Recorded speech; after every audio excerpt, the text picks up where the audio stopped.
La crise entre l'Algérie et la France a pris une dimension historique. Nous n'avons jamais connu une telle séquence de crise entre les deux pays. Jamais. Le ministre de l'Intérieur français, Bruno Retailleau, vient de réagir officiellement, aujourd'hui même, avec une brutalité assez inquiétante. Il a menacé de riposter fermement. La France se sent humiliée.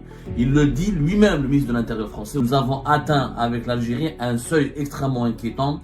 L'Algérie cherche à humilier la France. L'Algérie a interdit d'accès à son territoire à un ressortissant algérien.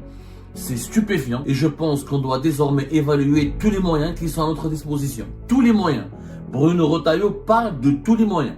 Et je dis bien tous les moyens. Il insiste. C'est une menace directe, une menace très ferme.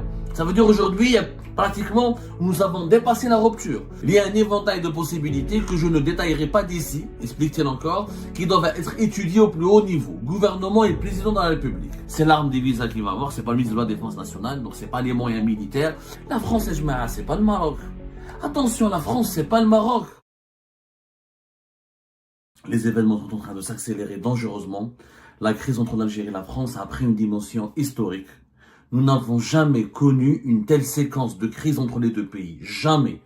Il y a eu des crises entre les deux pays, mais il y a eu des séquences avec une telle intensité et surtout une telle dangerosité.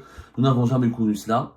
Le ministre de l'Intérieur français, Bruno Retailleau, vient de réagir officiellement, aujourd'hui même, et de cela à peine une heure, au moment où je vous parle, au moment où nous allons mettre en ligne cette émission. Bruno Retailleau, le ministre français de l'Intérieur, vient de réagir avec une brutalité assez inquiétante. Il a menacé de riposter fermement face aux agissements, contre les agissements du régime algérien. Bruno Retailleau a fait des déclarations extrêmement fracassantes et a proféré des menaces inédites. Je dis bien des menaces inédites contre l'Algérie dans les relations actuelles, dans les relations bilatérales entre les deux pays depuis l'indépendance de l'Algérie. Nous n'avons jamais connu, encore une fois, une telle poussée, malheureusement pas d'adrénaline, mais une telle poussée d'animosité. Une telle poussée d'animosité. Alors le ministre de l'Intérieur français, comme c'était prévu, je l'ai dit ce matin, le renvoi par l'Algérie d'un délinquant, d'un influenceur dangereux va vraiment être ressenti comme une humiliation par la France. Et la France se sent humiliée. Il le dit lui-même, le ministre de l'Intérieur français, aujourd'hui le 10 janvier 2025, en déplacement à Nantes, en France. Il a clairement déclaré: je pense que nous avons atteint avec l'Algérie un seuil extrêmement inquiétant. Je dis, nous avons atteint avec l'Algérie un seuil extrêmement inquiétant. L'Algérie cherche à humilier la France, dénonce Bruno Retailleau. On voit bien que l'Algérie cherche à humilier la France, elle a déclaré lors de son déplacement où il a rencontré la presse à Nantes. Il a réagi rapidement à l'affaire de l'influenceur algérien Doualem, qui a été renvoyé vers la France après avoir été expulsé par la France depuis Paris vers Alger. Il a été renvoyé par Alger vers Paris. Un jeu de ping-pong qui a énormément humilié et qui a énormément énervé les Français. L'Algérie a interdit d'accès à son territoire à un ressortissant algérien.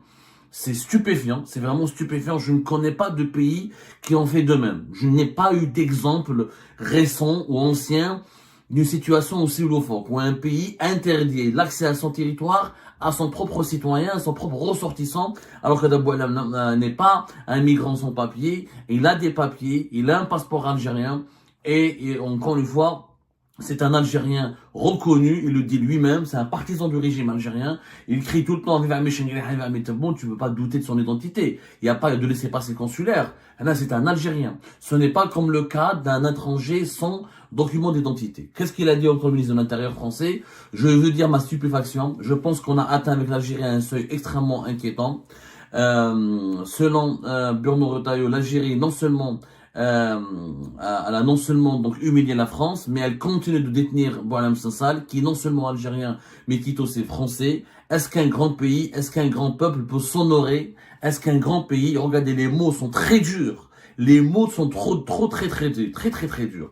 Est-ce qu'un grand pays, est-ce qu'un grand peuple peut s'honorer de maintenir en détention pour de mauvaises raisons quelqu'un qui est malade et qui est âgé? Donc là, la France attaque encore une fois, les autorités françaises attaquent encore le régime algérien sur la question de Boualem Sansal. Je répète, la flèche qui a été dégommée, qui a été lancée par Bruno Retailleau à Alger, Est-ce qu'un grand pays, est-ce qu'un grand peuple peut s'honorer de maintenir en détention pour de mauvaises raisons quelqu'un qui est malade et qui est âgé? La France ne peut pas supporter cette situation, a rajouté Bruno Retailleau, et je pense qu'on doit désormais évaluer tous les moyens qui sont à notre disposition. Tous les moyens. Bruno Retailleau parle de tous les moyens. Et je dis bien tous les moyens. Il insiste, je dis bien tous les moyens vis-à-vis de l'Algérie. Je répète ce qu'il a dit, c'est inédit, c'est une violence, c'est une menace directe, une menace très ferme. Ça veut dire aujourd'hui, pratiquement, nous avons dépassé la rupture. On n'est plus dans une situation de rupture, on est dans une situation de conflit, de menace directe. J'ai rarement vu, je ne me souviens pas d'avoir lu ou d'avoir vu, depuis l'indépendance de l'Algérie, un haut responsable français, un ministre français, ministre de l'Intérieur, un département régalien, qui menace aussi fermement, aussi directement et aussi durement l'Algérie. La France ne peut pas supporter cette situation et je pense qu'on doit désormais évaluer tous les moyens qui sont à notre disposition. Je dis bien tous les moyens vis-à-vis de l'Algérie. Il y a un éventail de possibilités que je ne détaillerai pas d'ici, explique-t-il encore, qui doivent être étudiées au plus haut niveau, gouvernement et président de la République. Voilà ce qu'il a dit Bruno Retailleau en concluant avec une phrase encore plus lourde de sens, encore plus dangereuse. Je pense que l'Algérie est en train de franchir un cap. L'Algérie est en train de franchir un cap. Maintenant, clairement, l'Algérie et la France aujourd'hui sont des ennemis. Ce ne sont plus des partenaires, ce ne sont plus des amis, ce sont des ennemis. Et la France veut traiter l'Algérie, risque de traiter l'Algérie comme un ennemi, parce que la France se sent que l'Algérie la traite déjà comme un ennemi. Alors, quand un ministre français de l'Intérieur, il parle d'utiliser, d'évaluer tous les moyens qui sont à notre disposition. Je dis bien tous les moyens vis-à-vis de l'Algérie. Il parle d'une éventualité de possibilités. Clairement, c'est l'arme des visas. L'arme des visas, l'arme de la coopération judiciaire et sécuritaire avec la France, l'arme de la coopération économique, ça c'est très peu probable, mais surtout l'arme des visas. En premier lieu, il y aura un gel, il faut s'attendre dans les jours à venir à une décision brutale française de sanctionner l'Algérie, de ne pas délivrant, en bloquant, en gelant la délivrance des visas pour les ressortissants algériens. On risque de se retrouver dans un scénario pire que celui de 2021, avec une décision de geler plus de 50% des visas pour les Algériens et les Algériens. Et d'après les informations, nous sommes en train d'enquêter, nous sommes en contact avec plusieurs sources françaises ici.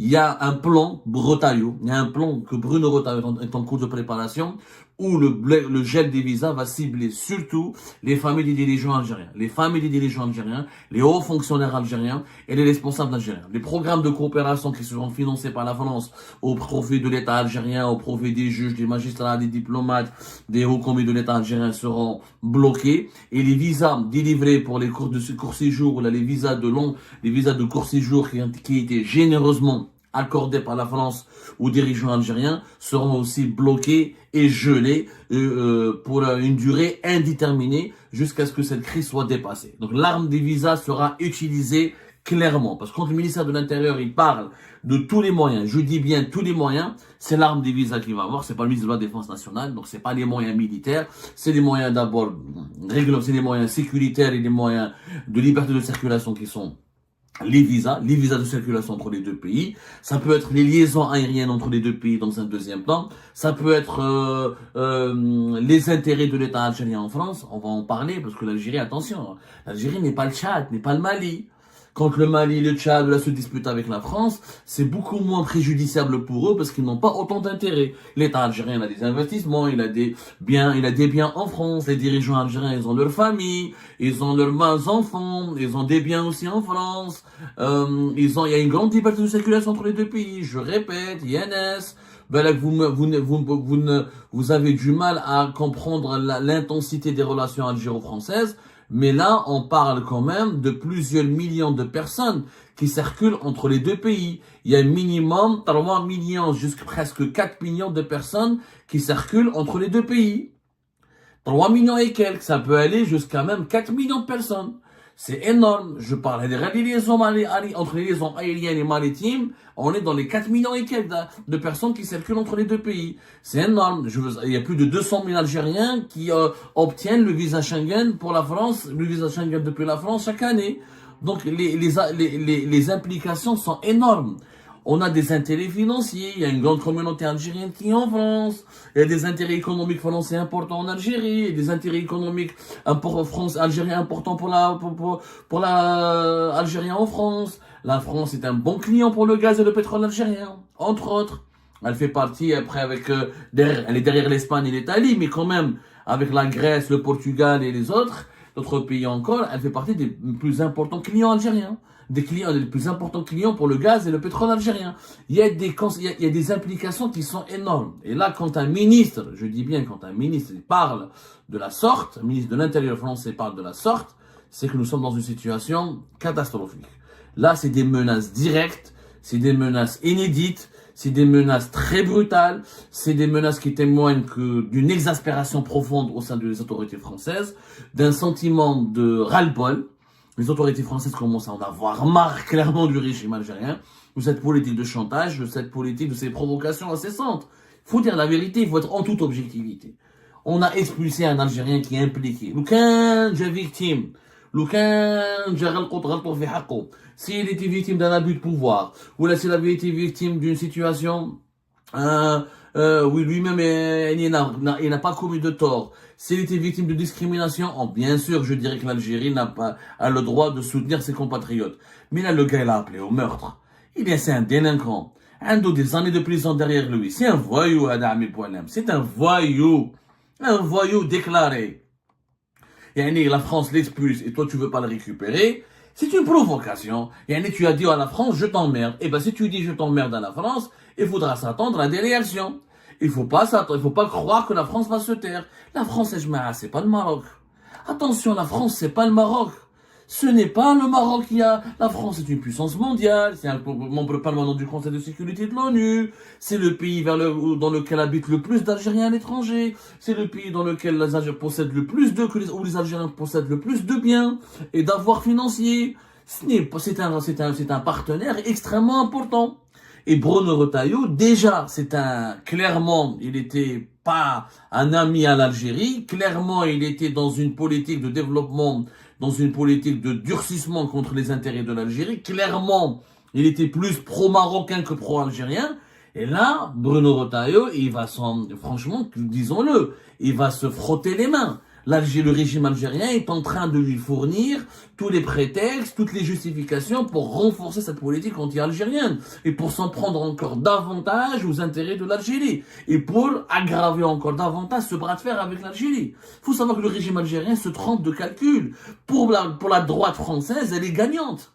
La droite française, qui est proche, qui est très critique et qui a une très mauvaise image de l'Algérie et qui n'apprécie pas du tout l'Algérie, elle a déjà pour elle, c'est du pain béni. Ça lui permet de justifier ses idées contre l'immigration, de justifier sa méfiance et ses idées négatives contre la communauté algérienne en France, et de justifier sa politique clairement anti-algérienne. On est en train de renforcer les lobbies les plus anti-algériens de l'establishment français, à cause de ces provocations inutiles, bêtes et méchantes du régime algérien actuel. Bon. Encore une fois, les mots de Bruno Retailleau ont un sens. Quand il dit que la France ne peut pas supporter cette situation, je pense qu'on doit désormais évaluer tous les moyens qui sont à notre disposition. Je dis bien tous les moyens vis-à-vis de l'Algérie.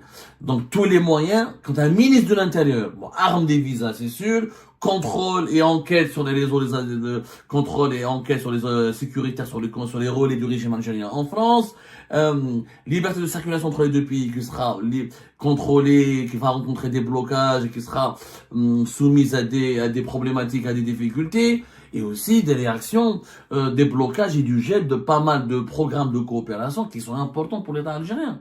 N'oublions pas le nombre de boursiers algériens qui étudient en France, le nombre de programmes de coopération scientifique, économique, technologique entre la France et l'Algérie.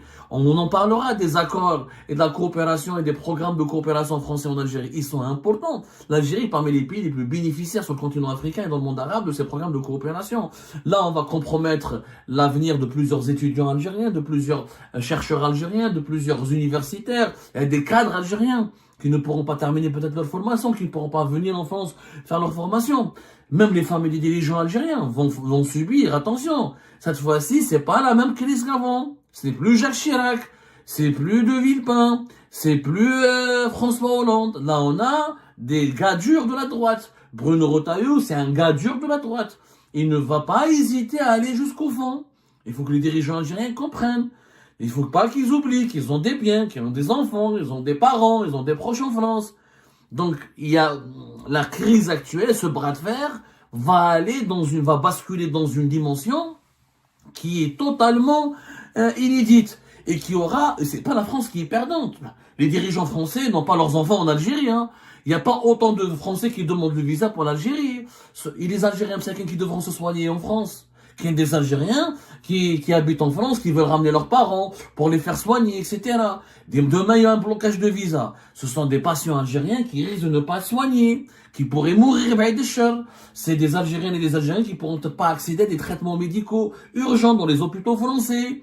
Dans une grave crise comme celle-là, l'humanisme, les considérations humanistes seront mis de côté, parce que les Français vont se dire, voilà, l'Algérie cherche à nous humilier, nous, on va se défendre. Quand même, tu expulses un voyou, un délinquant, qui appelle à la mort, qui appelle à commettre des attentats, à tuer des gens, tu ne peux pas le refouler, le renvoyer. Ça veut dire que tu le soutiens. Ça veut dire que tu soutiens ses appels au meurtre. Mais laisse des problèmes de procédure. Il est algérien, Marouf algérien, il a des papiers algériens, c'est pas un sans-papier, c'est un résident. Donc, quand Bruno Retailleau parle d'une éventail de possibilités, effectivement, la France, elle a un éventail de possibilités. Il n'y a pas que les visas, les programmes de coopération, les échanges humains entre les échanges scientifiques et culturels, etc. Et politiques et la coopération politique et sécuritaire entre les deux États. Il y a les échanges économiques. Et il y a aussi des institutions internationales, le Parlement européen, l'Union européenne qui va se solidariser avec la France contre l'Algérie. Donc toute l'Europe pourrait constituer un bloc autour de la France contre l'Algérie. Et les enquêtes sécuritaires, des enquêtes sécuritaires qui viseront directement les principaux centres d'intérêt de l'État algérien en France. Si les centres d'intérêt de l'État algérien en France seront ébranlés ou la torpillés, ça profitera à qui? Ça profitera aux rivales marocains. Les Marocains vont prendre toutes les parts du gâteau qui sera enlevé aux Algériens en France. Et là, c'est extrêmement dommageable pour l'Algérie. Quand Bruno Retailleau dit que l'Algérie, je pense que l'Algérie est en train de franchir un cap, c'est une menace dangereuse. Ça veut dire que la France sera obligée de réagir et de franchir aussi un cap. Et là, nous sommes dans une situation de conflit. On n'est plus dans la crise, on est dans le conflit, qui demeure politique, diplomatique. Il ne sera pas militaire, impossible qu'il sera militaire, mais déjà le fait qu'il soit politique et diplomatique, il aura de graves conséquences sur les Algériens et les Algériens et sur les intérêts suprêmes de l'État algérien. Et c'est l'Algérie qui sera le plus perdante. L'Algérie, elle est plus perdante que la France. Il faut arrêter de croire que la France, c'est l'Algérie qui a plus besoin de la France qu'autrement. Autre chose. Tu veux pas demain la France, tu veux pas lui vendre ton gaz, elle va acheter du gaz ailleurs. Tu veux pas acheter ton pétrole, elle va acheter du pétrole ailleurs. C'est 8 à 9% des besoins français en termes de gaz, l'Algérie, le gaz algérien. C'est pas plus que cela. Donc il faut vraiment attention. Je vous remercie, comme d'habitude, pour avoir suivi la vidéo jusqu'à la fin. N'oubliez pas de nous laisser vos commentaires, vos réactions autour du sujet et de vous abonner à la chaîne si vous n'êtes pas encore abonné. Je tiens à vous remercier aussi pour votre soutien à notre chaîne, pour vos encouragements, pour vos commentaires aussi nombreux et diversifiés. Je tiens aussi à remercier nos abonnés et les personnes qui nous suivent régulièrement. Sans vous, ça n'aurait pas été possible. Donc voilà, merci encore une fois et à la prochaine dans une nouvelle vidéo.